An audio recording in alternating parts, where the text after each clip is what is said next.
Good. Hello, everybody. I'm Pasha Marlowe, and this is the Let Pleasure Be the Measure podcast. I bring you today from the future in Australia, Regan Figg. And Regan is a pleasurepreneur, which I didn't even know existed, except I think I am one. And then I met her and I said, oh, there's a name to this. How fantastic. So I'm excited to meet her. She's also a feminine embodiment coach, which I'm really excited to talk to her about how we embody our emotions and our pleasure. And interestingly, Regan, my husband set us up. My husband found you on Clubhouse. I don't know what kind of room it was even that he was in, but he heard that you worked in the field of pleasure. And so he suggested you reach out to me. And then from there, we took over, and it's just been easy and lovely ever since. So I think this is the first time my husband set me up with somebody. He did a good job. Oh, feeling special. Welcome, welcome. Yes, and in my world, setting me up with somebody means a whole lot of different things. So this is so wonderful that he would find somebody whose passion is pleasure. And did you create the name Pleasurepreneur, or is that Totally. I love it. I love it. I've been calling myself a pleasure coach, but I love the sound of pleasurepreneur. It's sensual, the name alone. Yeah. Well, you are one of for sure. Excellent. And so you're in Australia. What part of Australia? Well, I'm on the southeast coast of Australia, just south of Sydney. Okay. But currently you're in your car I, because you're hiding from people, little people. yeah, I have a 2-month-old, a 2-year-old, and a 4-year-old in the house, and it is 8 a.m. here. So they've got lots of energy. Yeah. So here we are. It's beautiful.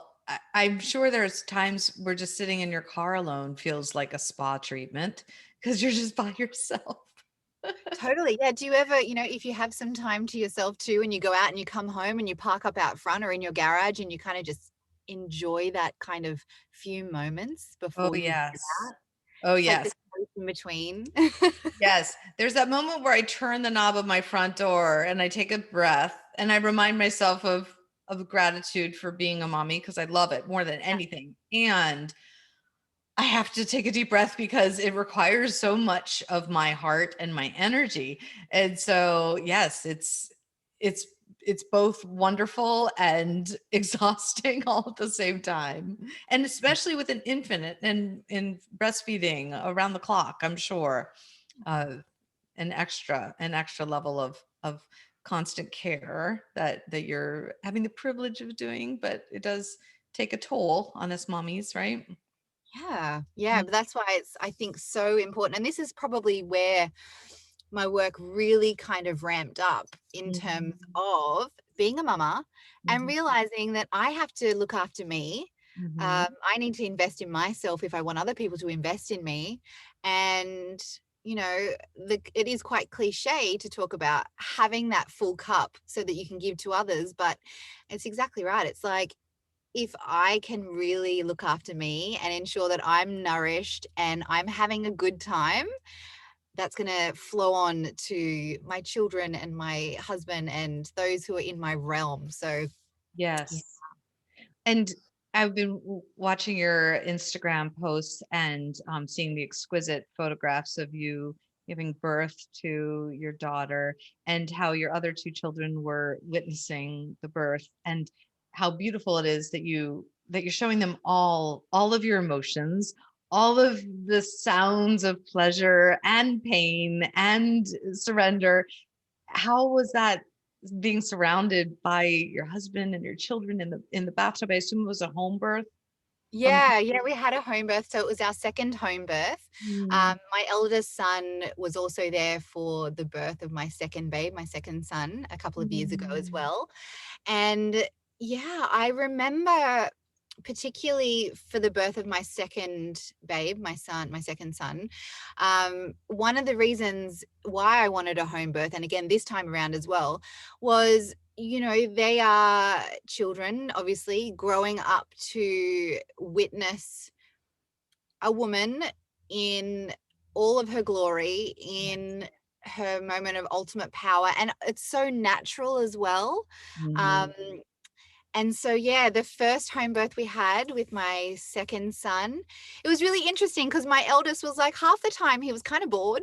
The other half of the time he was interested.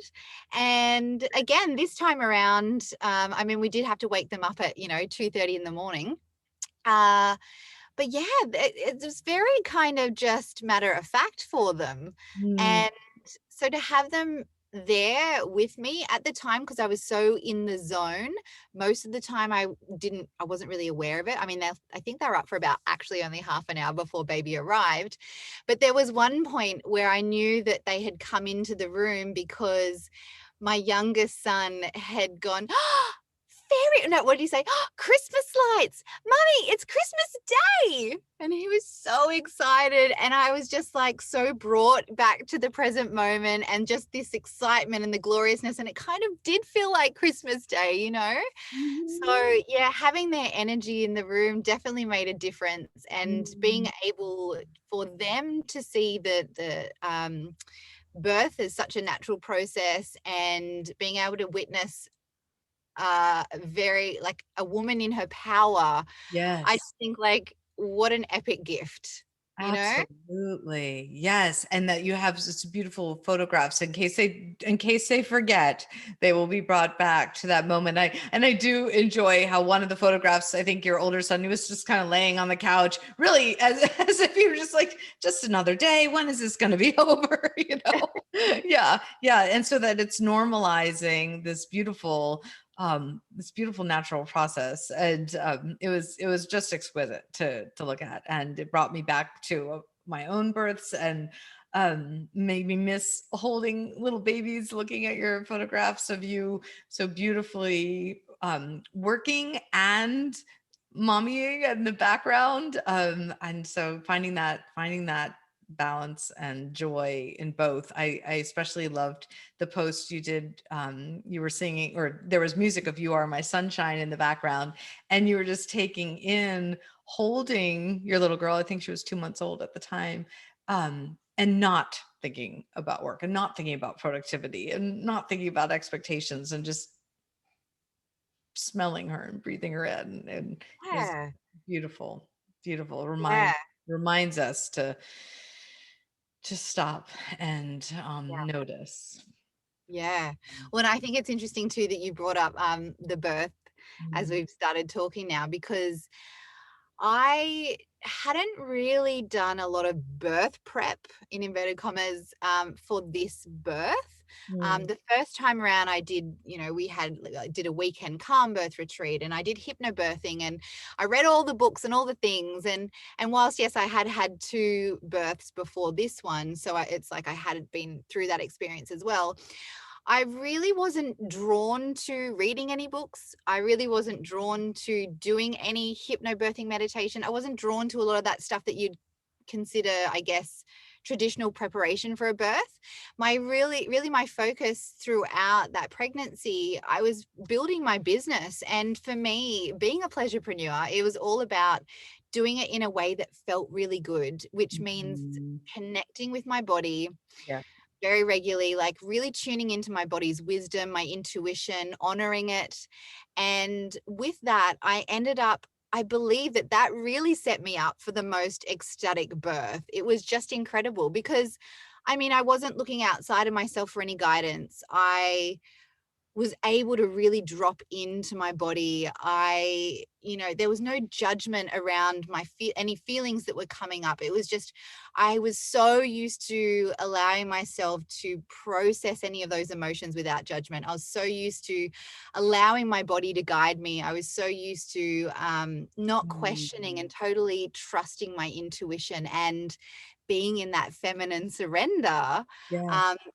that it was just the most incredible experience. I think that really definitely created that ecstatic birth over, reading the books and doing those kind of things. So yeah, it Yeah. was really interesting in hindsight to see that that's where it led. Mhm. And now you coach women to connect to their bodies and have this experience of surrender. And even if we cannot birth a child again, that we could birth our passions, birth our desires, birth our pleasures and our voices.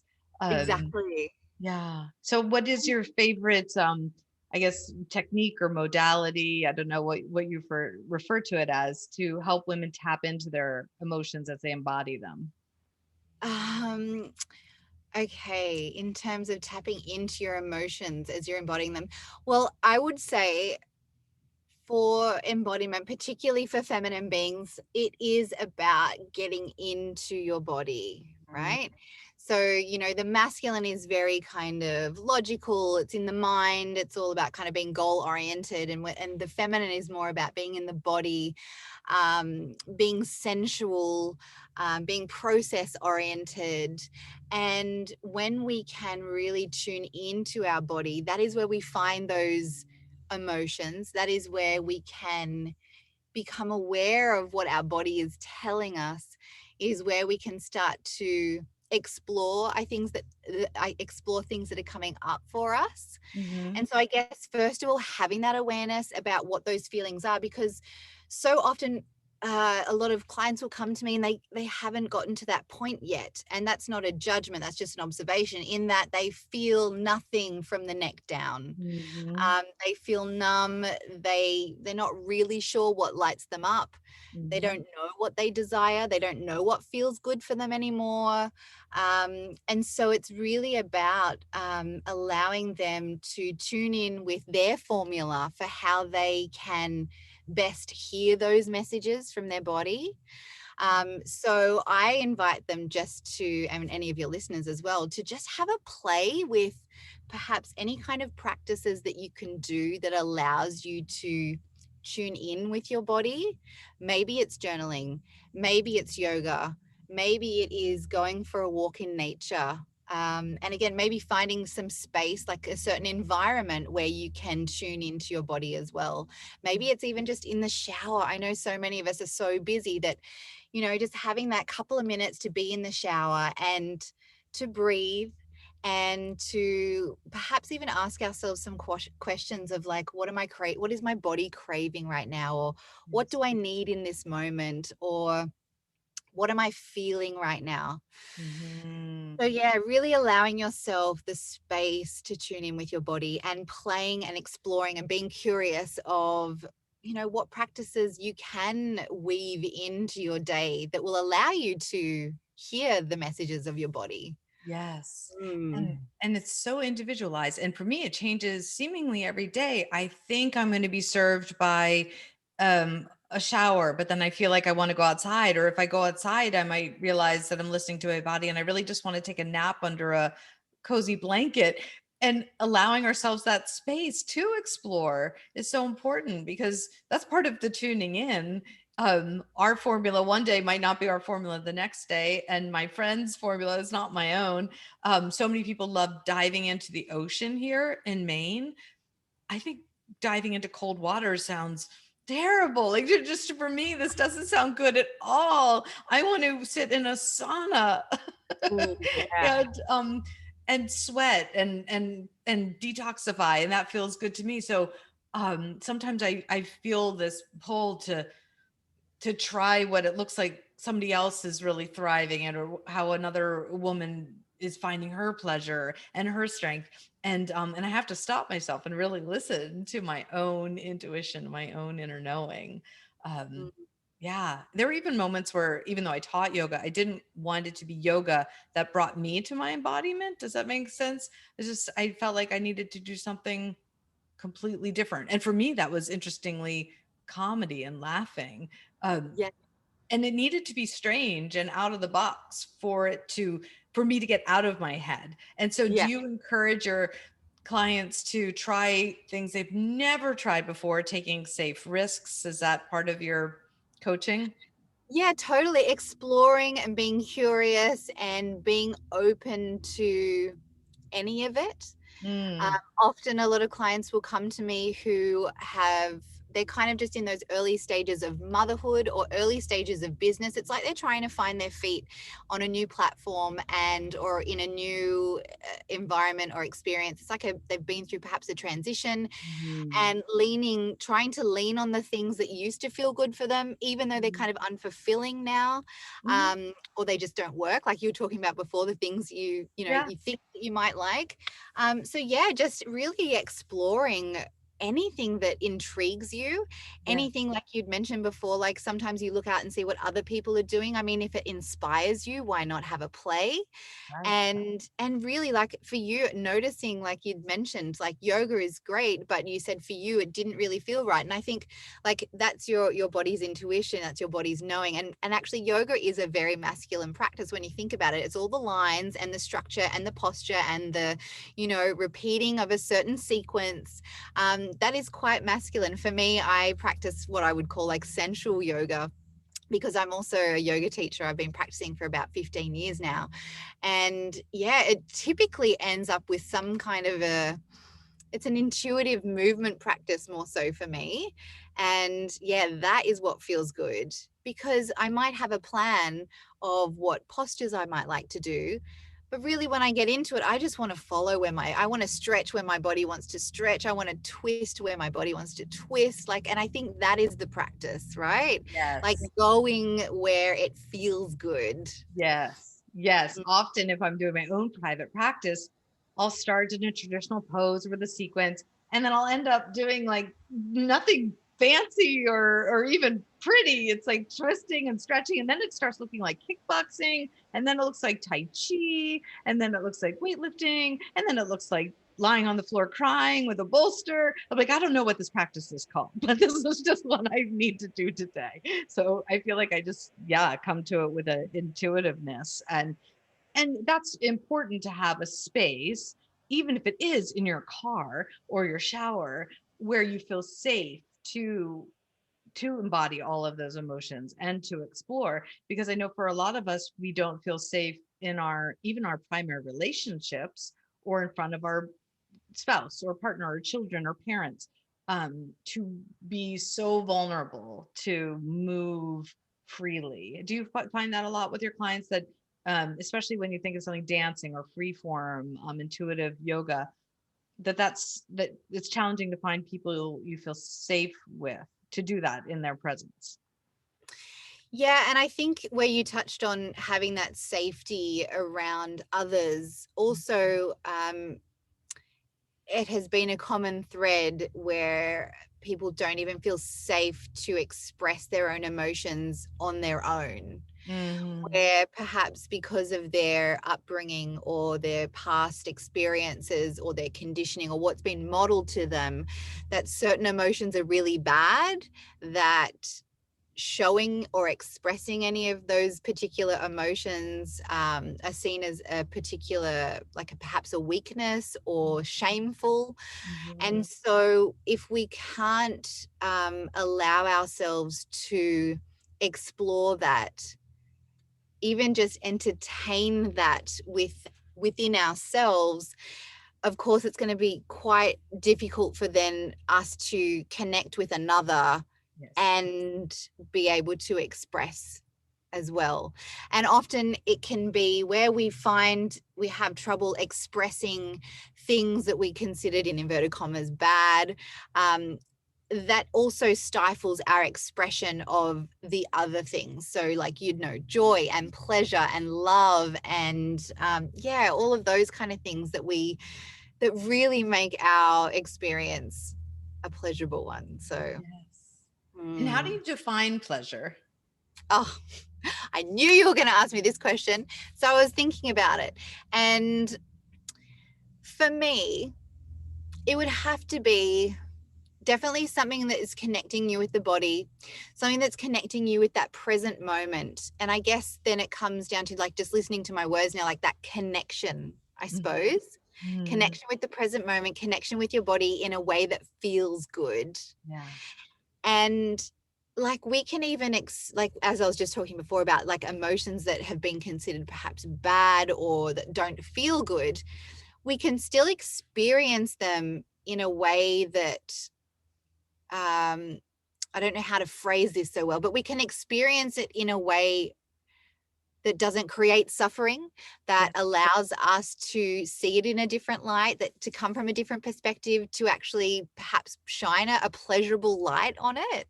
Does Yeah. that make sense? It does for me very much so. I'm thinking about perhaps even like the pain of childbirth.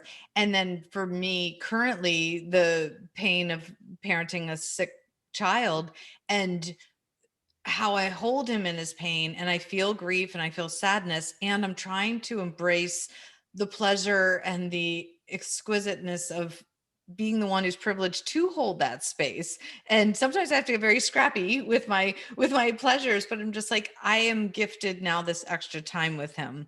I would rather him be outside playing and able to play, but here we are holding each other under this soft blanket and petting our dog, and that's beautiful and pleasurable as well, even though it's pain and pleasure. There's not as much suffering. So I think I understand what you're saying.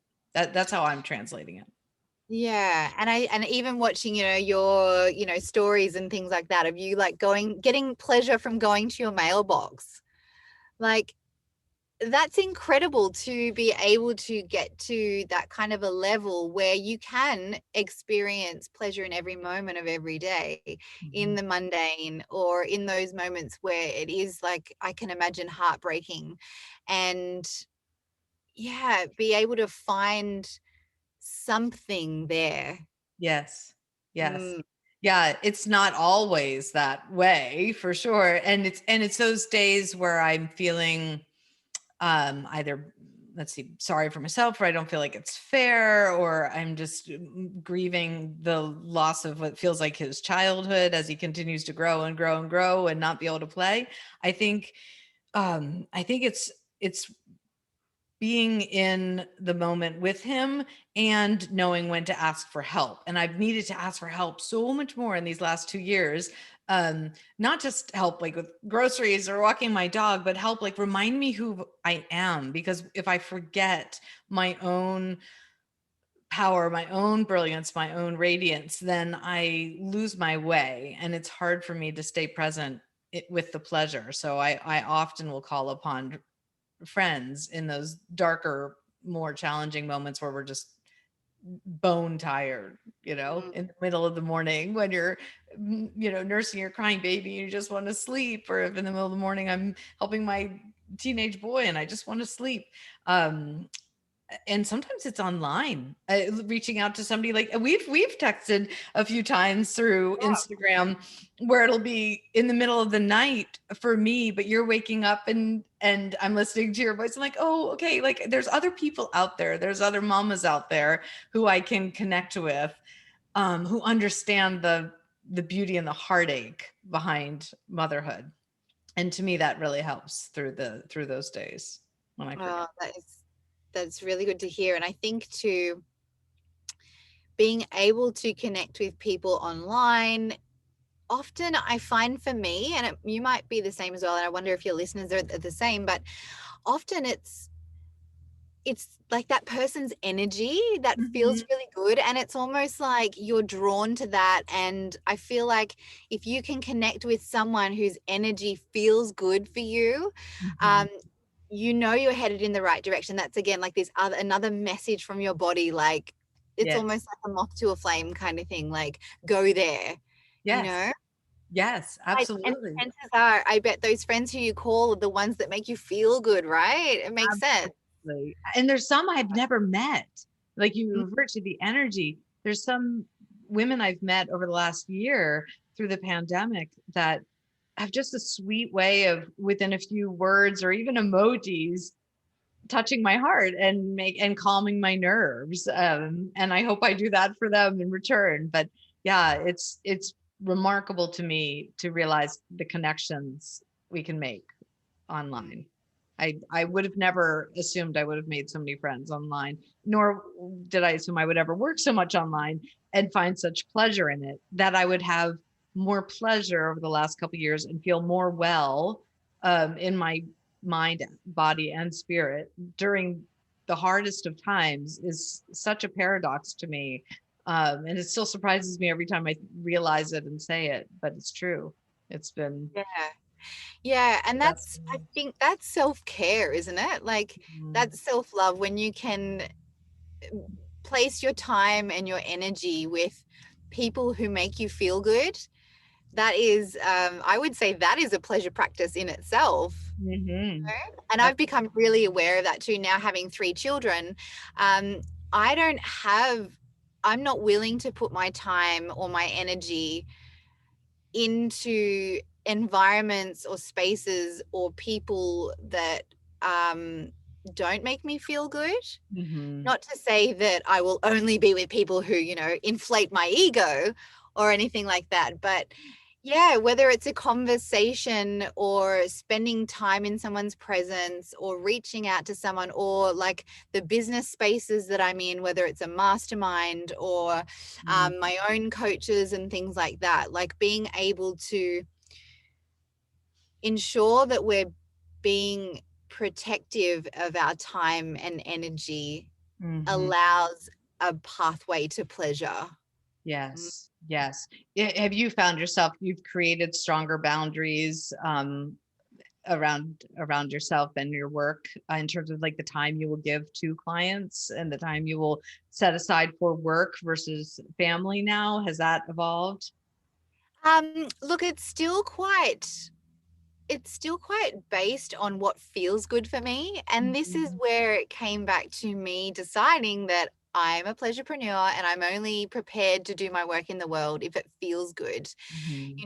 It was a couple of months after my second son was born that I was like, right, I'm really going in with this. And I'm not prepared to give my time and energy to anything that doesn't feel good. Yes, there are times where I am, pushing up against my edges or coming out of that, expanding out of my comfort zone or increasing my capacity, those moments that feel that kind of bit of edginess or discomfort. But when I'm being led by my desires, I know that that's kind of just like an expansive kind of period, as Mhm. opposed to signing up to somebody else's blueprint for motherhood or business and Mhm. following someone else's 10-step formula or yeah, like, so I guess for me it is really about what feels good, and so only committing to the things that I'm drawn to, only following, like, I'm very desire driven, I would Yeah. say.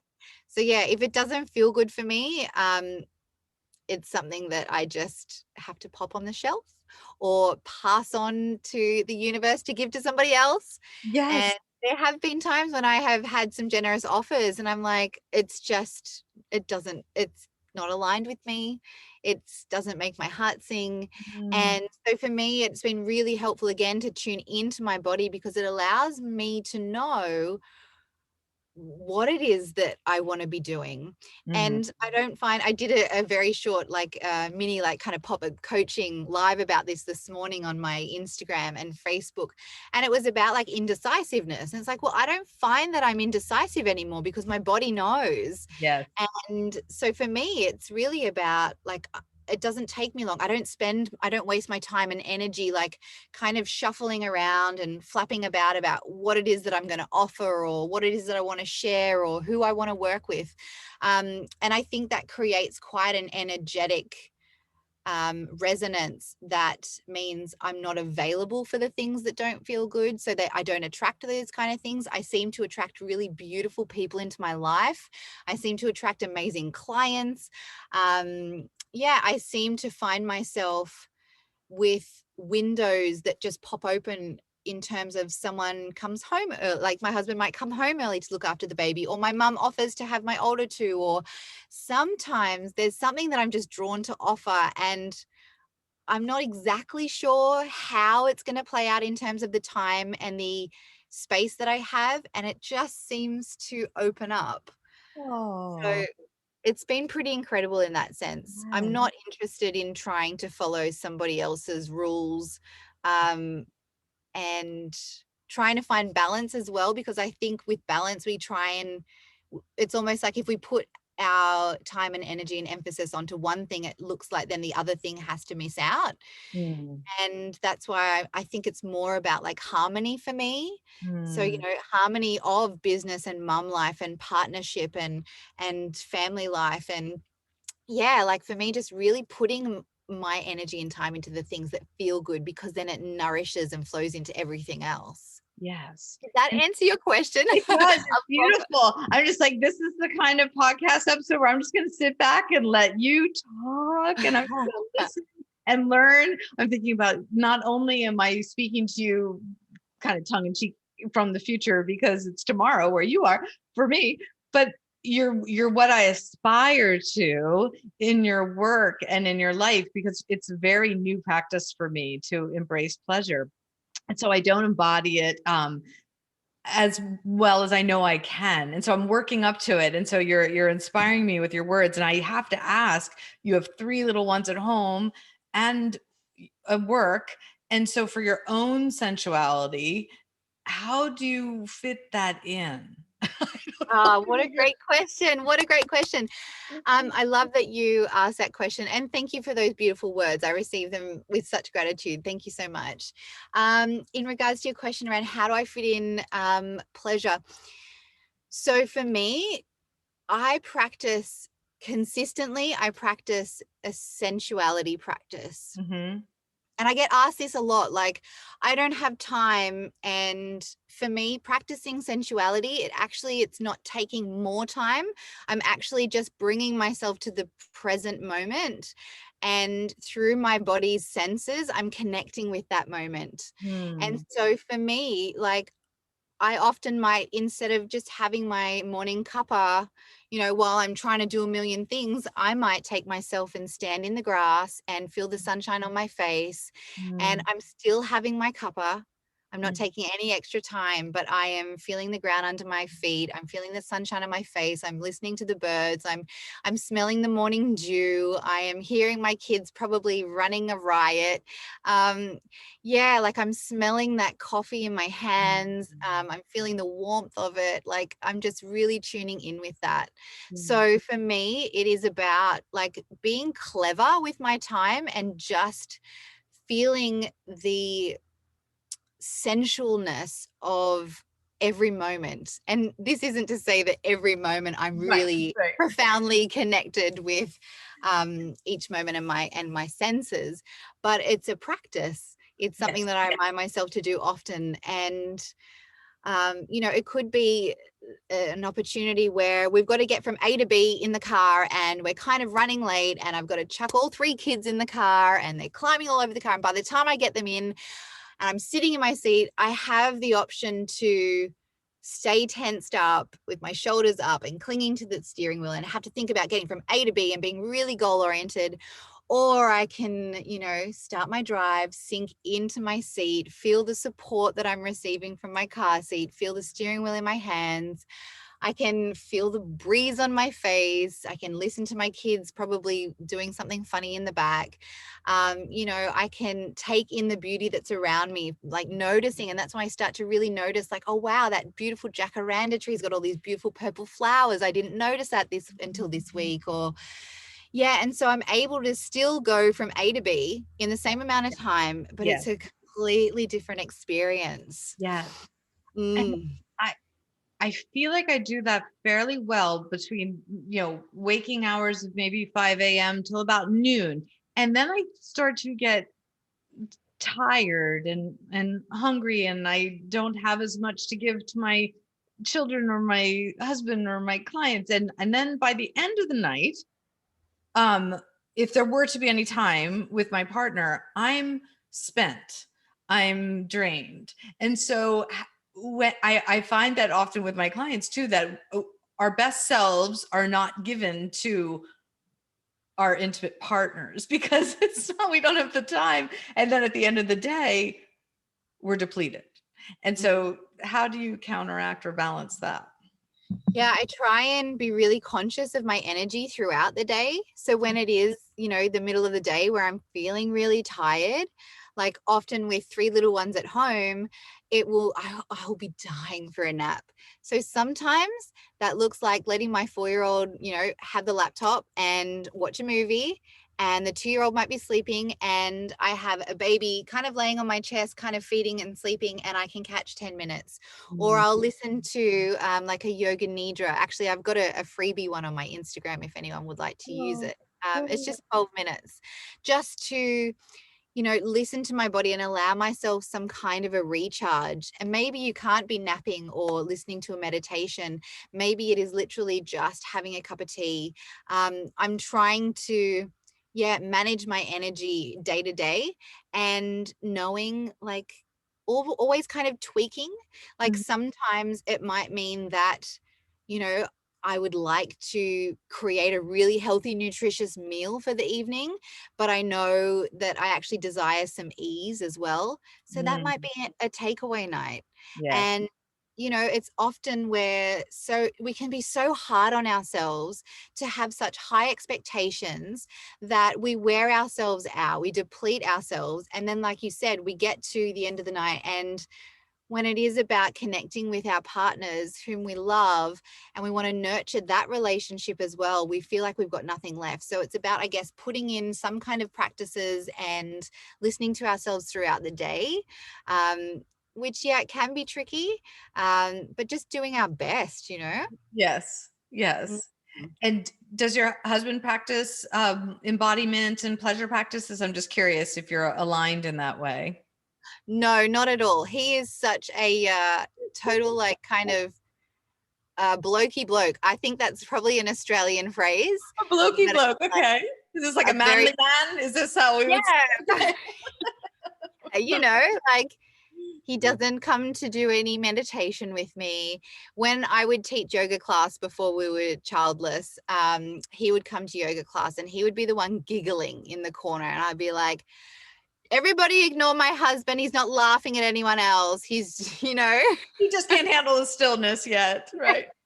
And yes. So and yet he was present for the home birth. So he's open to embodiment. He's open to this process of you surrendering to the feminine power and strength.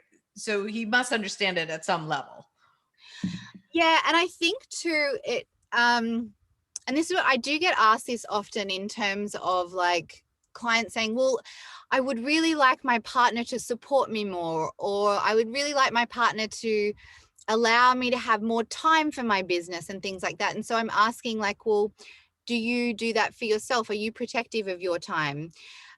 Are you putting yourself first? Are you valuing yourself? Are you the person, like, you have to go first? Yes. And if I didn't have a very strong amount if I didn't have this kind of trust that I could birth my baby, if I didn't believe that my body was capable, if I was uncertain, that would then lead to him being uncertain. Mhm. So I think for me, it is really about going first, leading first. I can't expect him to say, I can't, and this is what I sort of say to my clients as well, like, you probably can't expect your partner to say, hey, go and have some time on your business if you're not being protective for your business.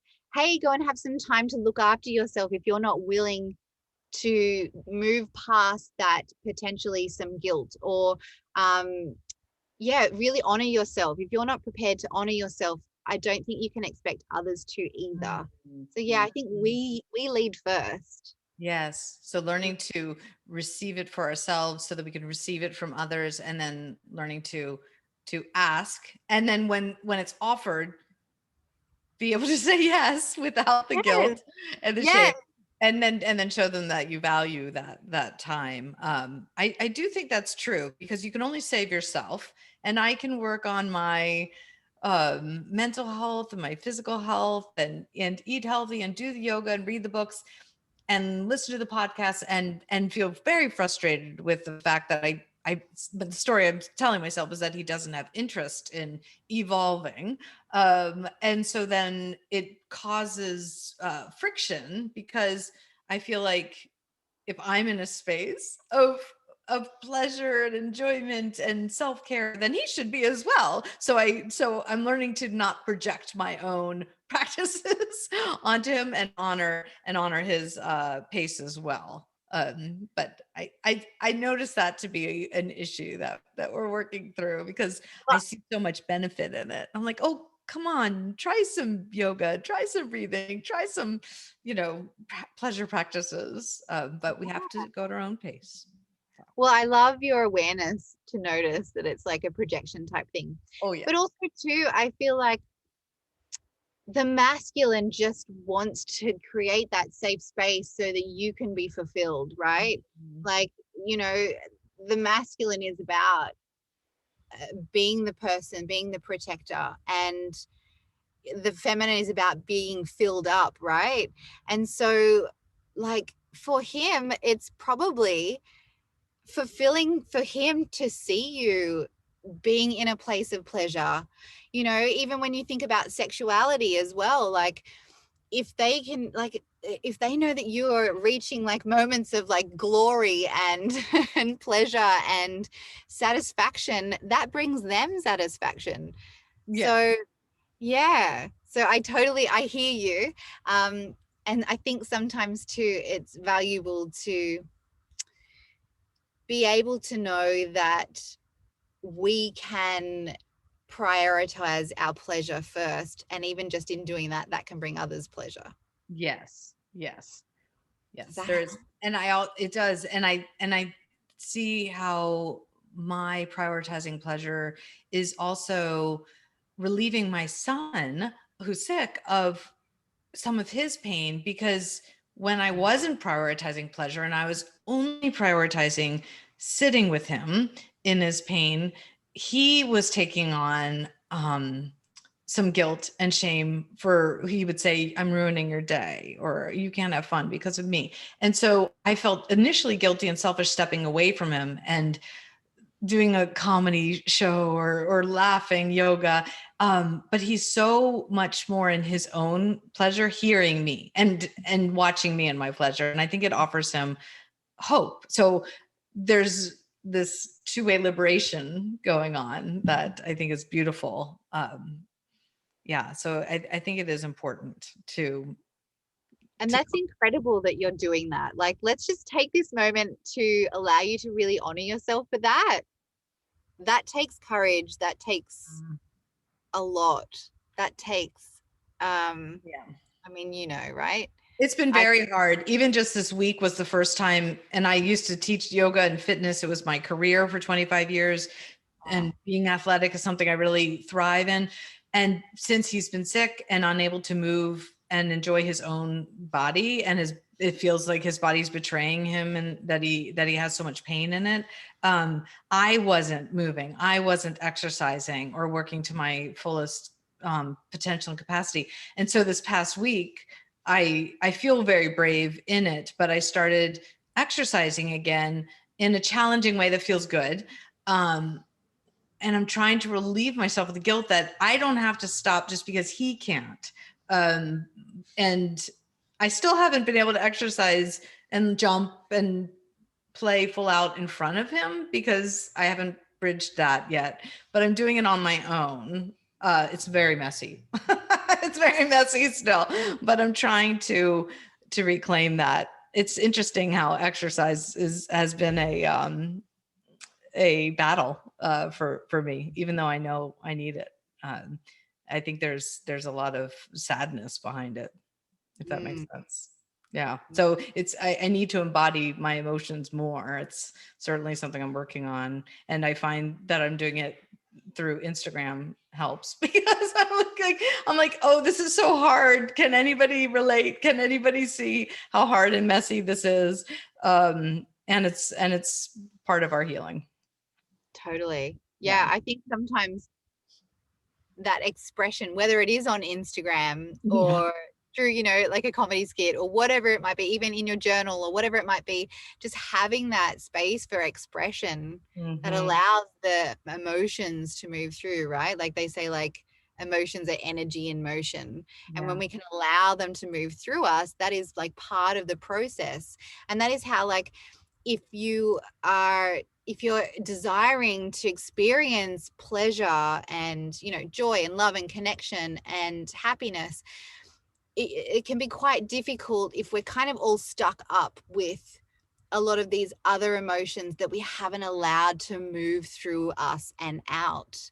So that's incredible, I think, that you're aware of that. And even if it is Instagram, why not? Yeah, I don't hold any shame about sharing my stories on Facebook and Instagram anymore, because frankly, it's the only outlet I have, and we need to connect to people in my own community because of COVID. I don't know what it's like in Australia right now, but it's still quite locked down. We're all always masked. Most places are closed. There's not a gathering place for people to, you know, eat outside or see each other.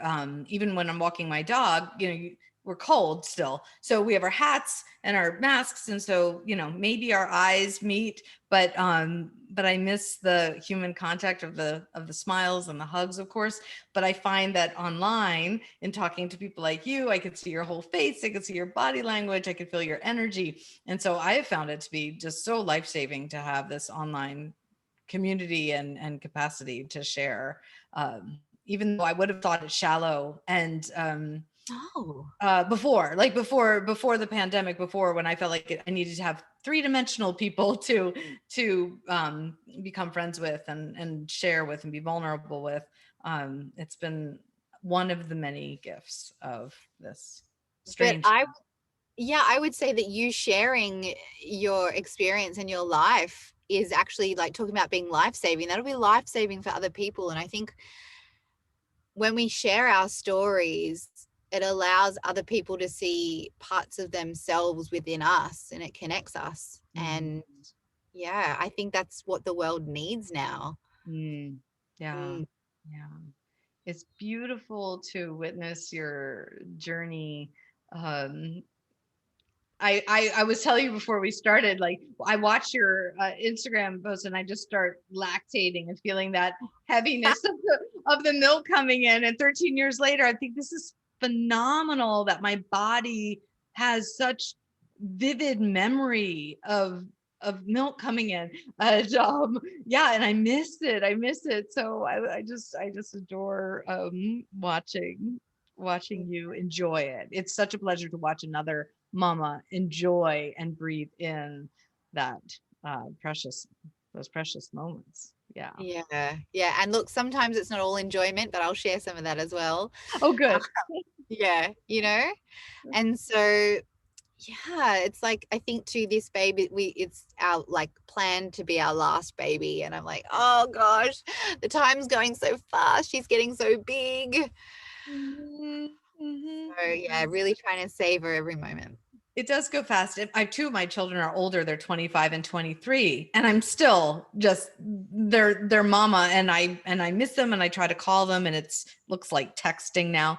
But one of the ways I broke through my fear of exercising was I had my daughter exercise. My older daughter is 23, exercise with me, and I needed her. So she was on Zoom exercising with me, and I was watching her move and allowing me to feel that nurturing and that motherhood and that beautiful love between us, and that eased me through my struggle. So yeah, still a mama even when they're even when they're older. I don't think she understands how precious it is to spend time with her even through Zoom, but it Yeah, is. It is. yeah, yeah. Yes, it does go fast, but every part of it is beautiful in its own way. Yeah, so enjoy those little kiddos, and I'll continue to follow you in your business and your pleasurepreneurship. Is that a word? Yeah, let's do that. Pleasurepreneurship. Yes. And how can people find you and reach out to you, Regan? So I would say probably Instagram, Regan_Figg. Regan_Figg, is where I am on the regular. I'm also on Facebook, and I also have a podcast called Dive In with Regan Figg, Mhm. for those who are loving podcasts. But yeah, so I would say probably first point of call would be Instagram. Come and connect and say hi. I like to say hi to everyone who follows, but sometimes if people have private accounts, I can't reach out and say hi. So come and say hi on Insta. Come and let's connect, share our worlds. Yeah. So good. Thank you. Thank you for your generous time and energy today. I hope your day is full of laughter and love and giggles and Yeah. naps. Yeah, right. I know. We're going to go for a walk in the rainforest this morning. Ooh, Yeah. sounds Yeah. lovely. Wear the children out.